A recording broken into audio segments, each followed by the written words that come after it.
जब हमें दूसरों पर दया भाव आने लग जाए। जय हो महाराज श्री। ये बड़ा सौभाग्य है देखिए कि हमारे मध्य में श्री गोपाल गोविंद दास जी महाराज आपके इस यज्ञ के बहुत अच्छे सरोकार बने और आपका उनके साथ बहुत अच्छा सहयोग। और मैं भी अपने आप को कृतार्थ मानता हूँ कि ऐसे भाई बंधुओं का हमारे जीवन में भगवान ने हमें प्रदान किया है, जिनका भगवान से अनन्य प्रेम हो। ये भगवान की बड़ी महती कृपा है। तो जिनका परिवार में तो यही कहता प्रभु कि अपनी शरण में सबके मन का जो आकर्षण है वो अपने चरणों में छिपता है। और हमारा आपका ये सौभाग्य की जागृति हो कि मैं भगवान के सन्निकट भगवान की कथा, भगवान का कीर्तन, भगवान का यजन और भगवान का मह करने का हमें सौभाग्य प्राप्त हुआ। यज्ञ करना कोई साधारण कर्म नहीं है। कर्म कांड की पराकाष्ठा का कर्म है जिसे कहते हैं याज्ञीय कर्म। तो ऐसा सौभाग्य आज एक सुशील महाराज और गोविंद महाराज के द्वारा आज इस नगर में इतना सुंदर आप लोगों के सहयोग से अनुष्ठान चल रहा है कि मैं अपने हृदय से बहुत गदगद, बड़ा मन प्रसन्न होता है। सायंकालीन वेला में जब इधर दृष्टि करता हूँ, देखता हूँ चारों तरफ जगमगाती हुई लाइटें दिखाई देती हैं।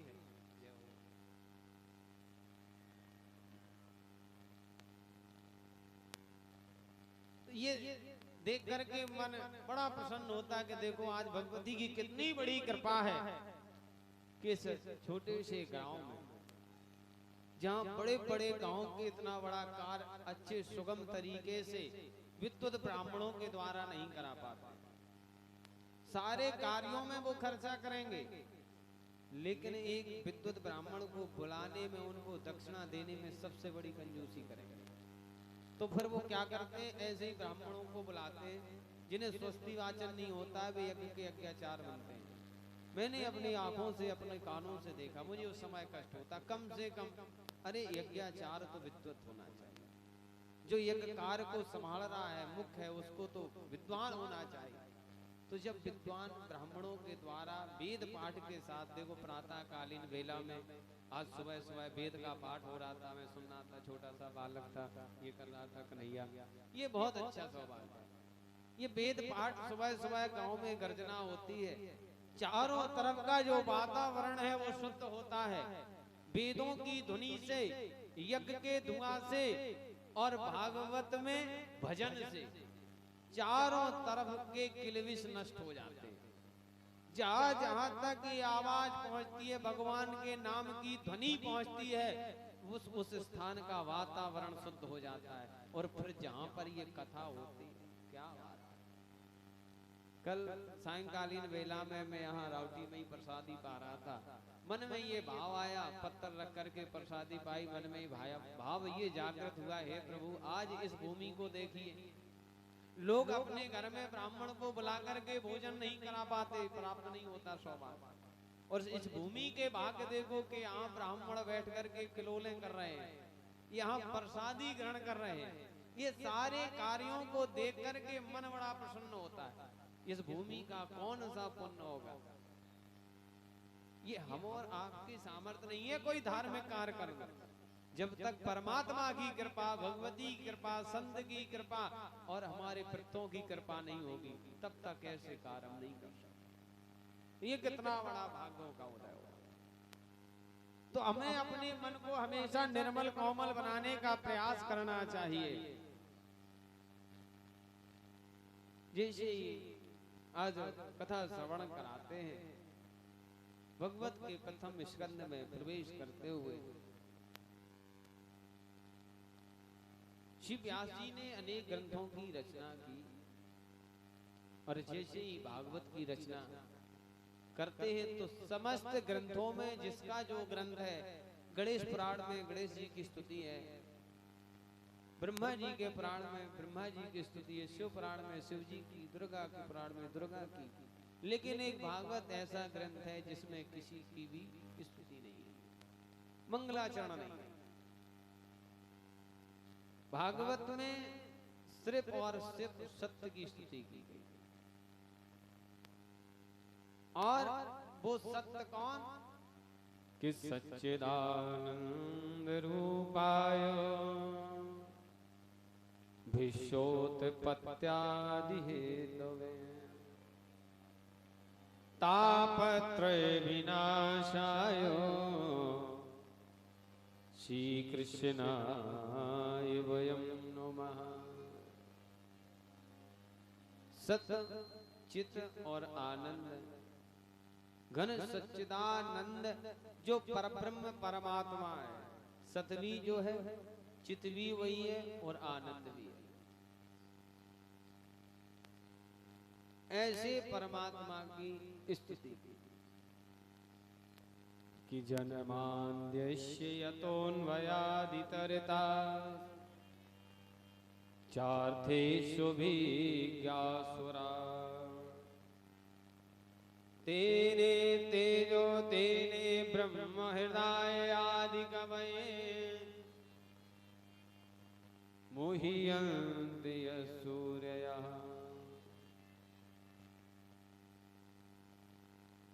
दाम्ना स्वेन सदा निरस्तकुहिकम्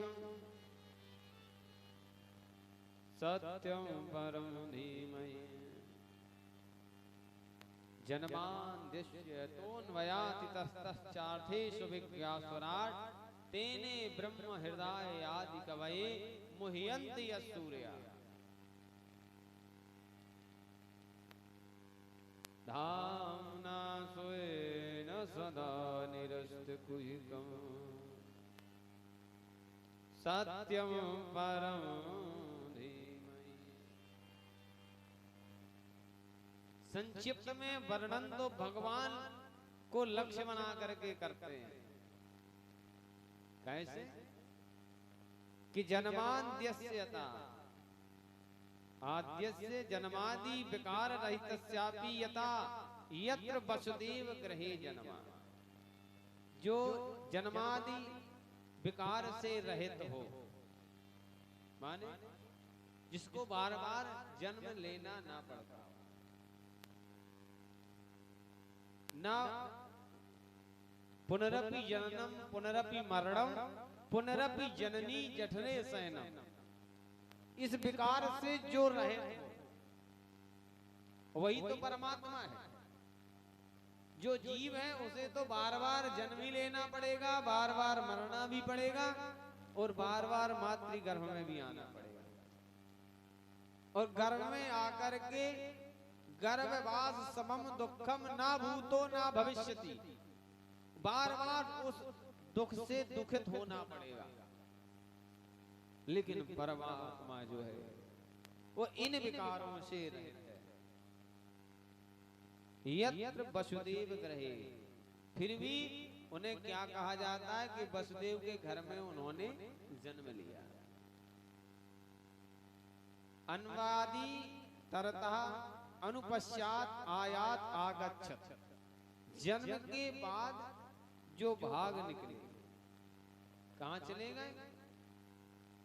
इतरतः, इतर गोकुलेषु, जो गोकुल में जाकर के नंद बाबा के यहाँ भगवान पहुंचते हैं और वहां से माया को लेकर के वसुदेव जी आते हैं।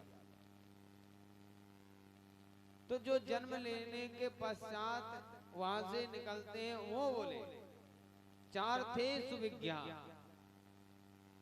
अविज्ञा, चार थे अर्थेषु कंस वचनादि प्रयोजनेषु अविज्ञा निपुणः। भगवान कंस को मूर्ख बना करके, अज्ञानी बना करके, कैसे?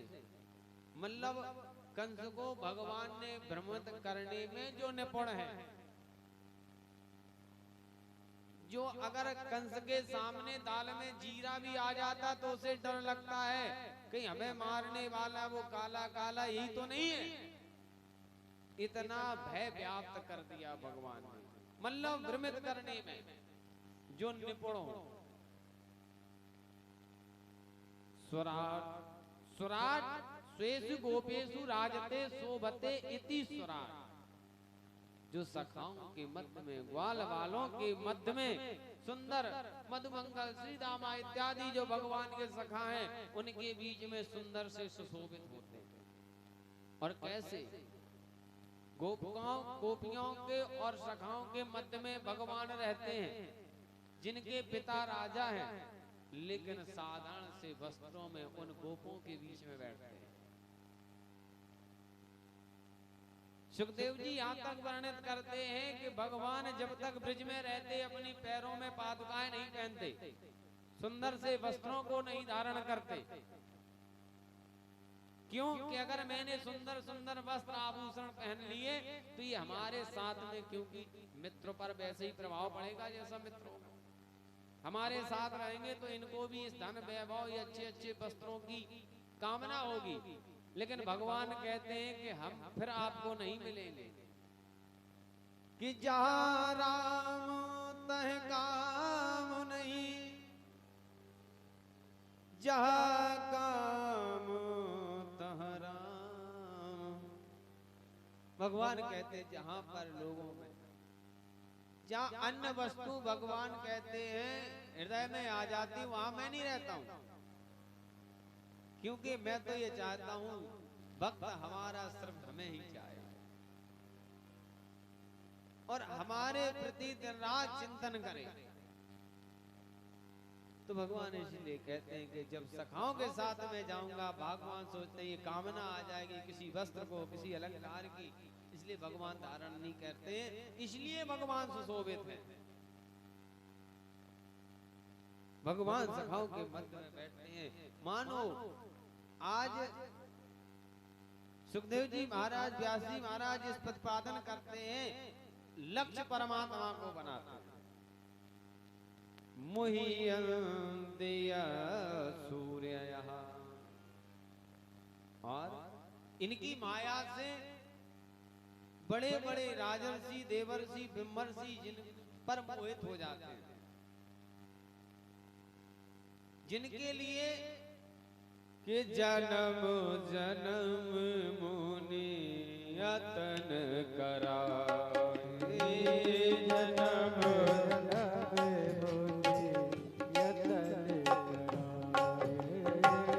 जन्म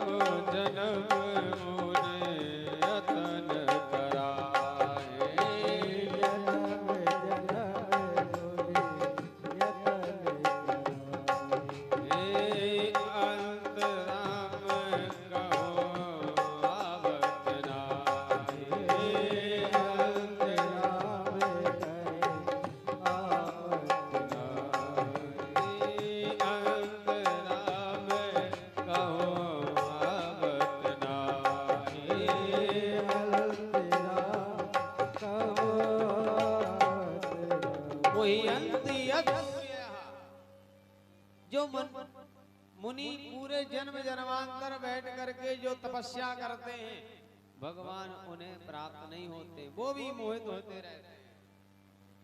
जैसे कि तेजो भारी मृदाम यथा विनिमयो, तेजो भारी मृदाम यथा विनिमयो। आपने देखा होगा नदी के किनारे जो बालुका होती है ना, अब जैसे ही किलकिलाती हुई धूप पड़ती है, उस बालू में भ्रम हो जाता कि जल भरा है।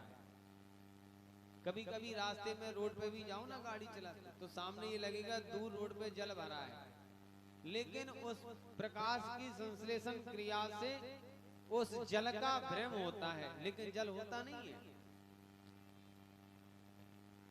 एक बार हिरण को प्यास लगती है और प्यास के चक्कर में धूप शरीर पर पड़ते ही अब तो कंठ अवरुद्ध होने लगता है, मानो जिह्वा स्तब्ध होने वाली हो। अब सोचा प्राणांत हो जाएगा, इसलिए वो हिरण जल प्राप्त करने के लिए दौड़ता है। उस बालू में जैसे किरणों पर आकाश से सूर्य की किरण पड़ती है, बालू में जल का भ्रम होता जाता है और वह हिरण दौड़ता जाता है। जैसे जैसे दौड़ता है आगे जल दिखाई देता है, अंत में क्या होता है, उस हिरण का प्राणांत हो जाता है। मानो ये संसार के भ्रम में हम वैसे ही पड़े हैं जैसे हिरण जल प्राप्त करने के लिए प्राणांत कर लेते हैं। हम ये माया, ये घर, ये परिवार, इसी के चक्कर में दौड़ते जा रहे हैं। हाय हाय ये मिल जाए, वो मिल जाए, इसके चक्कर में इतने दौड़ लगाते लगाते हाथ पैर थकित हो जाते हैं। सुबह से शाम होती है। आपने देखा जो लोग नौकरियां करते हैं वो कथा में प्राय कहाँ आ पाते? भाई क्या है, शाम को 4 बजे उनको छुट्टी होती है और शाम को 4 बजे कथा विराम हो जाता है। या तो उनके लिए कुछ नियम बदले जाएं कि कुछ कथा रात में भी हो। तो ऐसे भी कुछ लोग हैं जो भगवान की कथा को प्राप्त कर रहे हैं। नहीं तो उनका जीवन क्या है, सुबह नहा धो के जाना, खा पी के दिन भर अपना कार्य करना, शाम को 4 बजे फिर घर आना, फिर अपना वही नित्य क्रिया पर के सो जाना। फिर उदरम भरो जीवा, केवल वो अपने उदर की पूर्ति में ही लगे रहते। अब जब भजन, दर्शन, कीर्तन, मनन करने का समय, तीर्थाटन करने का समय, तब तक तो वो रिटायर्ड नहीं होते। और जब हाथ पांव रिटायर्ड हो जाते तो वहां से भी रिटायर्ड हो जाते। अब आप समझ लीजिए, फिर रिटायर्ड होने के बाद में फिर ये चिंता रहती कि अब कैसे पालन पोषण हो, मकान बनवाना, ये करना, वो करना। सो आधा समय जो कुछ था शरीर में बल, वो सब उसमें लग जाता है। अब भगवान का कब भजन हो, कब कीर्तन हो। और जो जिनको भगवान सद्बुद्धि देते वो कम से कम इतना कर लेते, महाराज मैं तो नहीं आ सकता हूँ, वो भी एक कर्म है, निर्वाह करना, इसलिए मैं उस यज्ञ में आपके धन दे देता हूँ। जिसके लिए मैं दिन रात लगा रहा हूँ वही धन मैं भगवान को अर्पण कर दूंगा। तो ये मेहनत जितने दिन का धन होगा उतने दिन की तो मानी जाएगी। भाई हमने आपके घर में 10 दिन मजूरी की तो 10 दिन की मजूरी आपने हमें दे दिया, तो वो तो मान होगा 10 दिन का। बस वही उन्होंने कहा कोई बात नहीं प्रभु, अगर मैं नहीं आ पाऊंगा तो मैं जिसके लिए मैं इतना भज रहा हूँ वही धन, वही अमूल्य वस्तु में आपको अर्पण कर देता हूं। तो ये तो ऐसे भगवान को प्राप्त। तो हमें क्या है, तेजो बारी मृताम, जो इस भ्रम में भ्रमित है, जो बालू में जल का दर्शन करते दौड़ रहे हैं, सुख की चिंता के लिए दौड़ रहे हैं, सुख की कामना के लिए दौड़ रहे हैं, उनका एक दिन प्राणांत हो जाता, लेकिन वो सुख नहीं मिलने वाला। पाषाणाद्रि द्रवत्वं यमुनाया कठिनत्वं। अरे भगवान का वो प्रेम है। भगवान जिस समय वेणुनाद करते हैं तो समझो कि बड़े बड़े पहाड़ जल बन के तैर जाते हैं। भगवान की चरण रज बन जाते हैं और यमुना कठिनत्वम, यमुना जी स्तब्ध हो जाती है। कहीं ऐसा न हो हम चली जाऊं और ये धुन मुझे सुनाई ना दे। किधायत्रा त्रिसर्वमृषा धावना स्वेन सदा निरस्त कुहिकं सत्यं परम धीमहि। भगवान धामना स्वेन सदा निरस्त कुहिकं, भगवान समस्त प्रजातियों की मन की वासनाओं को नष्ट करते हैं। और क्या करते हैं? सत्यम परम धीमहि, जो सत्य तत्व है भगवान उस ओर सारे ब्रजवासियों का चित्त अपनी ओर आकर्षित करते हैं। माने हमारा चारों तरफ से जो हमारा बहिर्मुख है वो भगवान चाहते कि ये अंतर्मुख हो जाए। यत्र श्रीमद्भागवते, भगवान जो सत्य हैं, जो तत्व हैं, वो क्या है? वो श्रीमद् साक्षात भागवत है। जब सारे साधनों को आगे कथा श्रवण करने मिलेगा, सारे साधनों को तौला गया और भागवत को तौला गया। कब? जब नारद जी ने समस्त वेदों का पाठ ज्ञान वैराग को सुना दिया, जागृत नहीं हुए, तो उन्होंने कहा ऐसा मैंने तो गीता भी सुना दी और भागवत में तो अष्टादश पुराणेषु 18-17 पुराण का जो सार अंश है वो श्रीमद् भागवत में एक जगह समाहित है,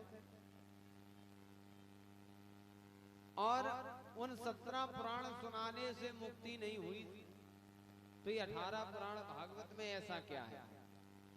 तो जब तौला गया तो भगवान साक्षात भागवत में आकर के समाहित हो जाते हैं। श्रीमद् भागवत खेयो प्रत्यक्षा कृष्ण एव ही, इसलिए भागवत का इतना महत्व कि साक्षात भगवान जिस पर विराजमान कि अत्र श्री भगवते प्रोजित कैत्रवोत परम धर्म निरूप्यते। भागवत में जो धर्म का निरूपण किया गया है, परमो धर्म वेद्यम वस्त्रम वस्तु शिवदम तापत्रयोन्मूलनम श्रीमद् भागवते महामुनि कृते किं वा परीरीश्वरा सद्यो हृदय वरोद्रते कृतवी शुश्रूषुभे तक्षणा निर्मत्सराणां सतां निर्गतः। भगवान मत्सर जो अपने अंदर जो मत्सर माने क्या होता है? जो मच्छर रूपी अपने अंदर जो मत्सर बैठा माने अहंकार बैठा है, उत्कर्ष वह जो अभिमान रूपी जब तक हमारा नष्ट नहीं होगा तब तक हमें परमात्मा की प्राप्ति असंभव है। कि कंचन तजना सहज है सहज त्रिया काने।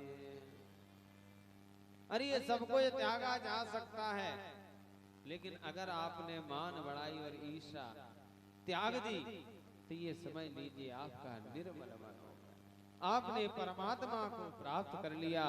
इस प्रकार से सुंदर सी सत्य की भगवान ने प्रतिपादन किया व्यास जी ने कि सत्यम परम धीमहि, जो त्रिकालवादी सत्य आदि मध्य अंत तीनों में सत्य ही है, ऐसे भगवान की सुंदर सी प्रार्थना की।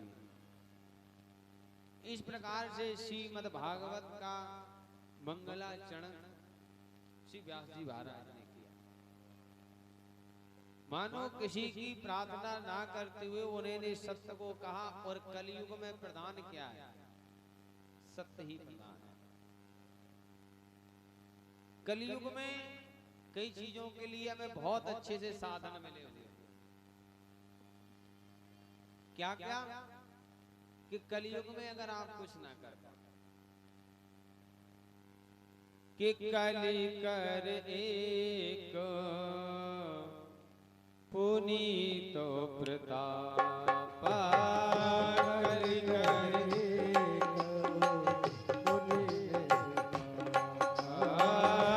कलि कर एक पुनीतो प्रताप, कलि कर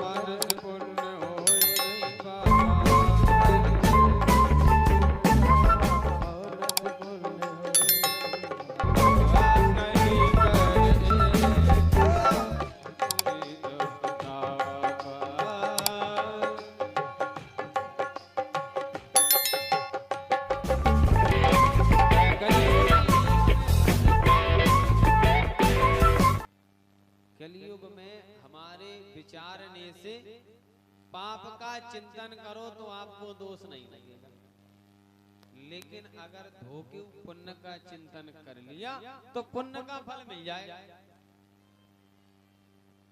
अब ये समझ लीजिए कि हम और आपको ये भगवान ने बहुत बड़ा ऑफर है, क्या कहेंगे इसे। यानी आज वो स्थिति आ जाती है, भगवान ये चाहते हैं कि कलयुग में कोई भगवान का भजन पूजन यज्ञ कुछ नहीं करेगा, क्योंकि कहा है कि कलयुग योग न यज्ञ न ज्ञान एक आधार राम गुण गाना। एक आधार कलयुग आधार कलयुग योग यज्ञ न ज्ञान कलयुग योग एक आधार राम गुण गाना। एक आधार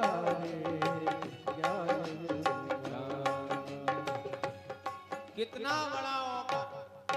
कलयुग योग न यज्ञ न ज्ञान। भगवान ये जानते हैं ये कलयुग में कोई करने वाला नहीं है, क्योंकि इन सब में धन खर्च होता है। अब मान ली इतना बड़ा यज्ञ हो रहा है, कितना धन लगेगा। जहाँ पर ब्राह्मणों को दूध पिला करके मोटा किया जा रहा हो, कितना खर्चा नहीं होगा बताइए।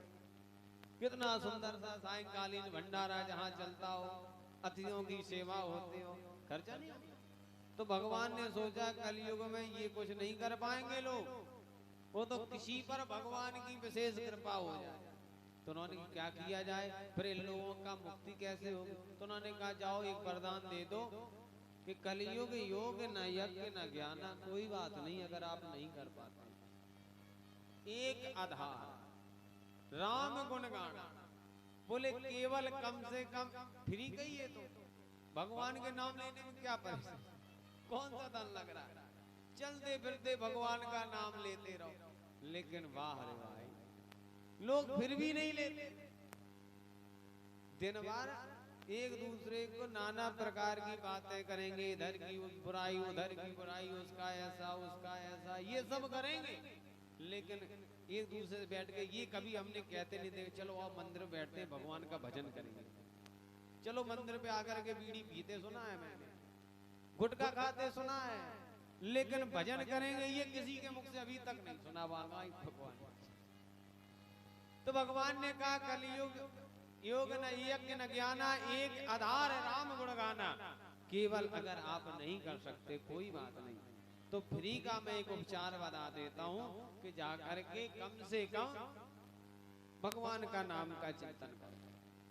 लेकिन देखो लोग भजन में भी नहीं आते, कथा में भी नहीं आते। अब क्या किया जाए, मतलब साधु पहले क्या नियम था कि प्यासा कुएं के पास आता था। आज की तो ये अवस्था है कि कुआं प्यासे के पास आ रहा है, लेकिन फिर भी फ्री लोग स्वीकार नहीं।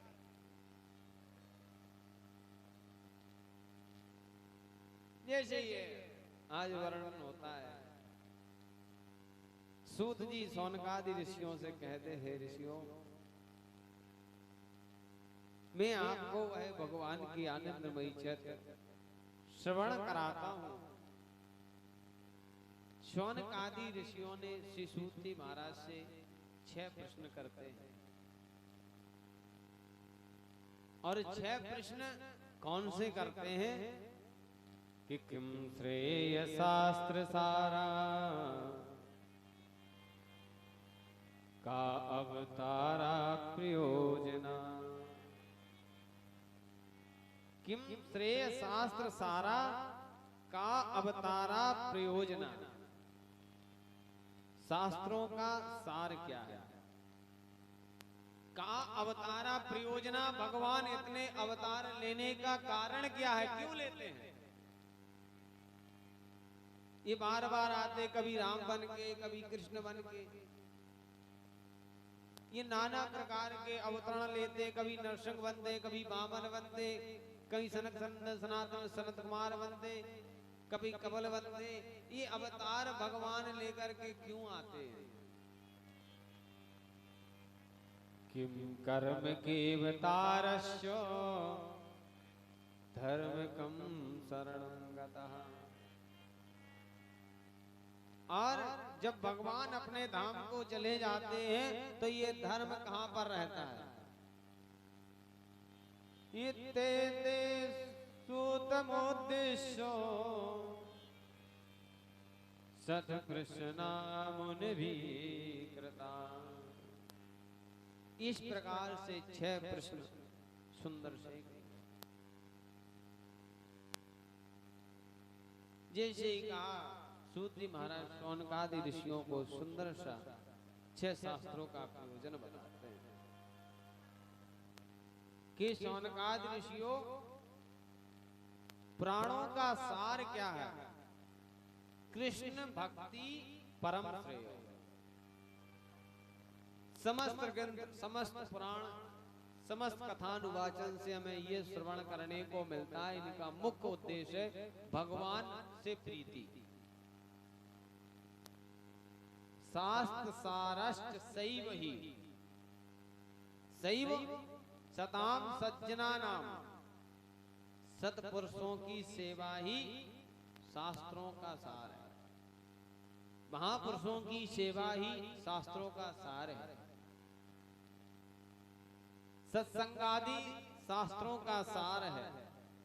और जहां तक प्रश्न रहा अवतारों का, तो अवतारा संख्य, भगवान ने अवतार असंख्य लिए। क्यों? भगवान को इतने अवतार लेने की जरूरत क्या पड़ जाती है? अब देखिए आप, भगवान को अवतार लेने की जरूरत इसलिए पड़ जाती है क्योंकि जितने व्यक्ति हैं उनकी अपनी एक अलग सोच है।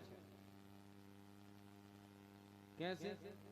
कोई तो किसी का तो चित्त तांत्रिकी में लगता है, किसी का चित्त मंत्रों में लगता है, किसी का चित्त यंत्रों में लगता है।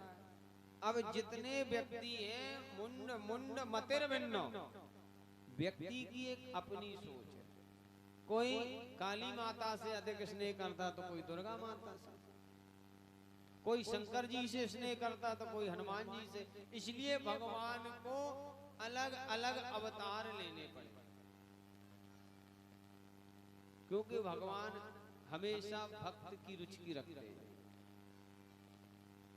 कि राम सदा से वक रुचि राखी। राम सदा से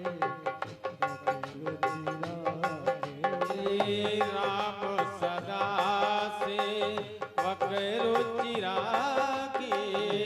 राम सदा से वक रुचि राखी। वेद पुराण साधु सुर साखी।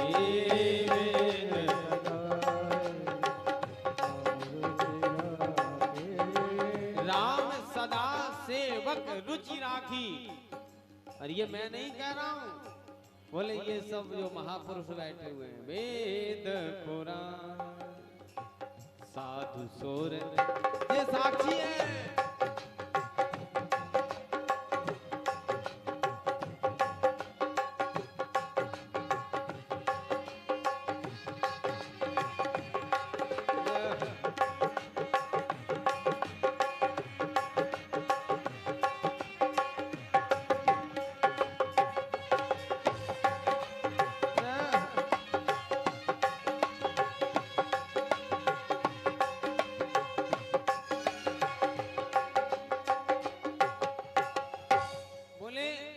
सदा सेवक रुचि राखी। भगवान ने भक्त के अनुकूल अवतार धारण किया। कैसे? अब हिरण्याकश्यप ने मांग दिया, न मनुष्य हो, न पशु हो, न देवता हो, न पुरुष हो। अब इतनी मांग दी, इतनी कामना दी, भगवान ने पूर्ति करने के लिए नरसिंह रूप धारण करना पड़ा। किसके लिए? अपने भक्त की रक्षा, प्रहलाद की रक्षा के लिए। तो जहां जहां भी भगवान ने अपने भक्त की रक्षा के लिए अवतरण धारण किया, जिस समय हिरण्याक्ष पृथ्वी को लेकर के चला जाता है, रसातल में जाकर के विष्ठा में रख देता है, सोचा पृथ्वी को कैसे लेके जाएंगे, तो भगवान को सूकर रूप धारण करना था। तो भक्त की इच्छा की पूर्ति के लिए भगवान ने अवतार धारण किए। और फिर भगवान हमेशा अपने भक्त की रुचि को रखते हैं। अवतारा संख्यो धर्मो भागवते स्थिता। और अवतार असंख्य होने के बाद भी भगवान का जो धर्म है वो धर्म स्वरूप भागवते स्थिता, भागवत में विराजमान है। कि चतुर्वर्णामत्र शेषस्सो तृतीये चोत्तरे कृतम्। इस प्रकार से कहा कि राजन इन 6 प्रश्नों का सुंदर सा उत्तर दिया। कहे शौनकादि ऋषियों, संसार में धर्म का प्रयोजन मोक्ष है। संसार में जो हम और आप धर्म कर रहे हैं, इनका मुख्य उद्देश्य क्या है? मोक्ष। अब जबकि इन धार्मिक कार्यों का प्रयोजन धन इकट्ठा करना नहीं है, अर्थोपार्जन नहीं है। आप अगर धर्म कार्य करते हैं तो धर्म से अर्थोपार्जन की व्यवस्था मत जोड़ो। धर्म को मोक्ष मुखी बनाओ। किस धर्म को इतना सुंदर बनाए, क्योंकि जब तक आपको धर्म की अगर कामना नहीं होगी और जो धन है अपने ज्ञातियों में एकत्रित करेंगे, वो हृदय से धर्म में लगाएंगे, तो वो इतना बड़ा धर्मकार होगा कि लोग उसकी सराहना करेंगे और आप मोक्ष के अधिकारी होंगे। अब अर्थ का प्रयोजन क्या है? अर्थ का प्रयोजन है धर्मोपार्जन। माने आपके पास जो धन है उसका मुख्य प्रयोजन क्या है? आपके पास जो धन है उसका प्रयोजन है धर्म को बढ़ाओ, धर्मोपार्जन करो। विषय सुख धर्म का धन का नहीं है उद्देश्य कि आपके पास जो धन है उससे आप विषय सुख उपभोग करें, उस धन से आप धर्म करें। फिर विषय किस लिए? बोले विषय शरीर के निर्वाह के लिए है, न कि इंद्रियों की तृप्ति। गृहस्थ चलाने के लिए, परंपरा चलाने के लिए, वैदिक धर्म चलाने के लिए हमें इंद्रियों तृप्ति के लिए विषय नहीं है, विषय है। और संसार में तत्व जिज्ञासा मुख्य जीवन का प्रयोजन है। जीवन का प्रयोजन क्या है? तत्व जिज्ञासा। और तत्व क्या है? परमात्मा श्री कृष्ण ही केवल तत्व है। जबकि केवल शरीर ही आपको कर्म जाल में फंसने के लिए नहीं मिला कि परिवार में फंसते जाओ, ये परिवार के लिए है। नहीं तो ये समझ लेना, जब तक हम का दम भरने वाले दम दम का दम भरते हैं और सीना जोरों के सीने पर श्वान किलोरें करते हैं। अगर तुम्हें अपने तन का, अपने बल का, अपने धन का अगर अभिमान है तो भगवान कहते वो दिन दूर नहीं। हमने बड़े बड़े पहलवान देखे हैं, बड़े बड़े राजा लोग देखे हैं कि जिनके महल अटारी थी, अब उन पर घास जमी देखी। बड़े बड़े किला, बड़े बड़े राजघराने, आज उनके घर में संतानें नहीं है। उस राज किला का उपभोग करने वाला कोई नहीं है। इसलिए केवल शरीर का अगर प्रयोजन है तो तत्व जिज्ञासा, परमात्मा की प्राप्ति कैसे हो। इसलिए भगवान का आश्रय ग्रहण करो। और अगर तुम्हें अपने बल पर अभिमान है, बड़े बड़े पहलवान मैंने देखे, जब तक शरीर में बल रहेगा तभी तो अहंकार रहेगा। फिर वही हाथ उठता नहीं है, धोखे से हाथ टूट जाए तो फिर वही अपना हाथ तक अब खड़ा नहीं होता है कि हम का दम भरने वाले मैं हूं, ऐसा कोई नहीं है। मैं जो चाहता हूं वो कर दूंगा। अरे क्या कर दोगे, अंगुली मार जैसा मत करो भाई। एक बार अंगुली मार नामक एक डाकू था, आप लोगों ने भी किताबों पढ़ा होगा, मैंने तो पढ़ा, पता नहीं कौन सी कक्षा में है, ध्यान। अंगुली मार डाकू की कथा आती थी। अंगुली मार का नामक डाकू था, वो जाता कोई भी रास्ते मिल जाता उसकी अंगुली काट करके और एक धागे में पिरो करके अपने गले में डाल लेता था। अब बहुत सारी अंगुलियां गले में डाल के घूमता था। एक दिन गांव में एक विचरते हुए कोई साधु संत आ जाते हैं, गांव वाले भी बहुत होशियार। तो गांव में जैसे ही आया, संत जी ने पूछा, भैया अब रात्रि का समय होने जा रहा है, सायंकालीन बेला है, अब गौधूली बेला के बाद मैं इधर उधर कहीं नहीं जाऊंगा, क्योंकि रात्रि में तो निशा चरती निश्चरा, रात्रि में तो राक्षस निश्चर लोग चलते हैं, तो साधु पुरुष लोग रात्रि में विचरण नहीं करते, इसलिए प्रातः कालीन सूर्योदय के बाद में चला जाऊंगा। तो गांव वालों ने कहा अच्छा। उन्होंने कहा ठीक है महाराज। बोले लेकिन महाराज कोई बात नहीं, अभी तो बहुत समय है। अरे मानोगढ़ कितनी दूर है यहाँ से?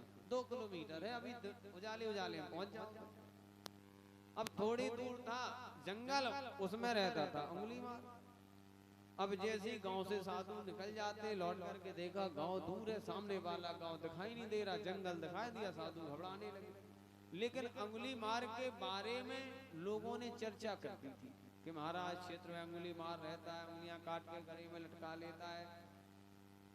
संत जी ने पहले तो गांव वालों से, भैया कोई बात नहीं, अरे उसके अंदर भी भगवान है, मेरे अंदर ही भगवान है, अगर कैसे भी कोई दुष्टता कर भी देगा तो क्या फर्क पड़ता, हम तो साधु संत हैं। चले जाते हैं, जैसे वन में प्रवेश करते हैं, जैसी थोड़ा सा अंधेरा हुआ, उधर से आवाज, साधु रुक जाओ।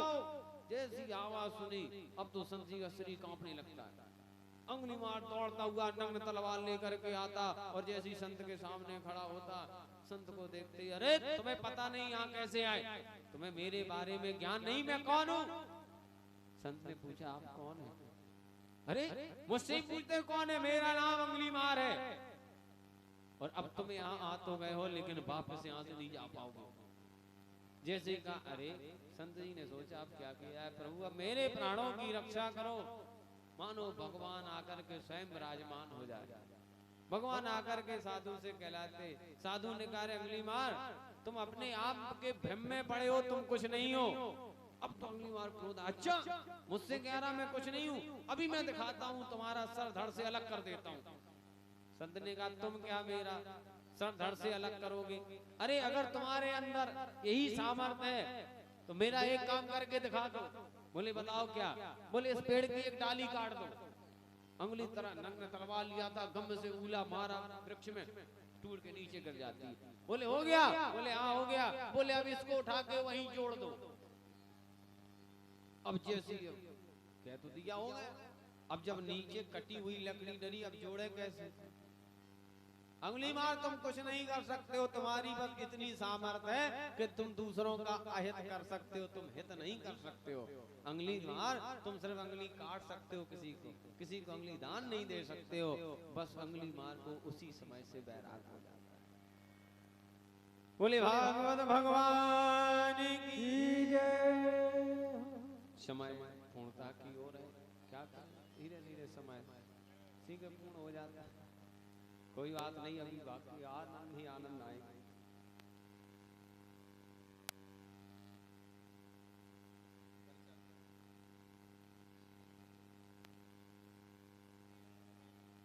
हमारे पास अभी अभी सूचना आई कमेटी की तरफ से, श्री महाराज इत्यादि सभी कमेटीगण भगवत प्रेमियों की तरफ से सूचना है कि 26 तारीख को 2 कन्याओं का विवाह है। संस्कार भी आपके इस यज्ञ में कराया जा रहा है। देखिए कितना वृद्धि दर वृद्धि धर्म यहाँ हो रहा है। पहले तो यज्ञ इतना बड़ा कार्य, फिर भागवत दूसरा धार्मिक बड़ा कार्य, और फिर उससे भी बड़ा कोई कन्यादान वाला धार्मिक कार्य। तो मैंने सुना है उन कन्यादान भी हमारे कमेटी के यज्ञपति इत्यादि सभी लोग कर रहे हैं, और इसमें सभी लोगों का विशेष सहयोग से 2 कन्याओं का विवाह भी हो रहा है। ये बहुत पहली बार ऐसा हमें देखने को मिल रहा है। बहुत अति उत्तम, बहुत सुंदर। भगवान की कृपा समस्त ग्रामवासियों पर अनन्य भाव से बरसे। इसी बीच में सभी यज्ञ में जो यजमान बैठे हुए हैं, ये यज्ञ आपका राज राजेश्वरी महायज्ञ। आपको इसके बारे में जानकारी होगी, ये क्या होता है?